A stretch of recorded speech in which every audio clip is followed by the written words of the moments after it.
Himalaya Quista Pro has superior protein whey. The healthy way to fitness.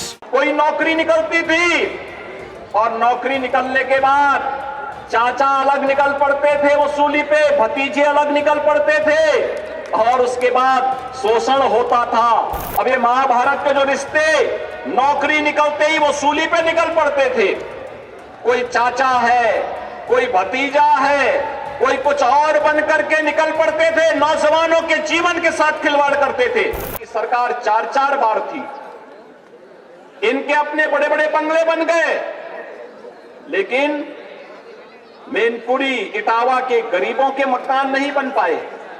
इनकी जमीनों पर कब्जा जरूर हो गया, लेकिन इनके अपने मकान नहीं बन पाए, इनके विद्युत के फ्री के कनेक्शन नहीं मिल पाए, इनके घर में शौचालय नहीं बन पाए, इनको उज्ज्वला योजना के रसोई गैस के कनेक्शन नहीं मिल पाए। इनका राशन तो समाजवादी पार्टी की सरकार के समय वही माफिया हड़प जाते थे जिन माफियाओं को समाजवादी पार्टी ने पाला पोसा। लेकिन भाइयों बहनों, आज मैं कह सकता हूं, प्रधानमंत्री मोदी जी के आने के बाद हर गरीब को बिना भेदभाव के आवास की सुविधा उपलब्ध हो रही है। और मैं फिर एक बात तो कह सकता हूं, हमने अब तक प्रदेश में 45 लाख गरीबों को एक आवास उपलब्ध कराया है। 10 लाख आवास हमारा तैयार है जो हम देने जा रहे हैं गरीबों को। और फिर मैं इस बात को कहता हूं, हर गरीब को एक आवास फिर रखने के लिए उपलब्ध कराएंगे।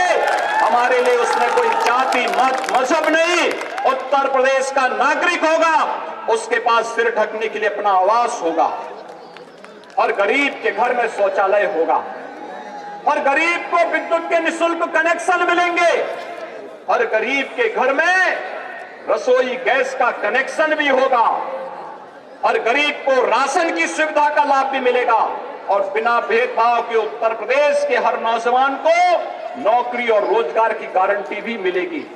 अब ये महाभारत के जो रिश्ते नौकरी निकलते ही वसूली पे निकल पड़ते थे।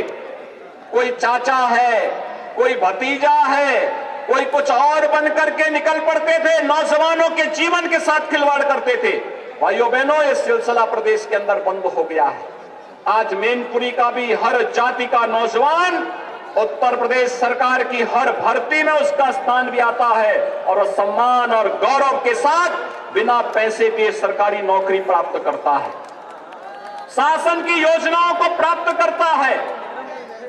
लेकिन भाइयों बहनों, पहले होता क्या था, कोई नौकरी निकलती थी और नौकरी निकलने के बाद चाचा अलग निकल पड़ते थे वसूली पे, भतीजे अलग निकल पड़ते थे और उसके बाद शोषण होता था नौजवानों का और बदनाम होता था इटावा मैनपुरी। बदनामी आपकी होती थी।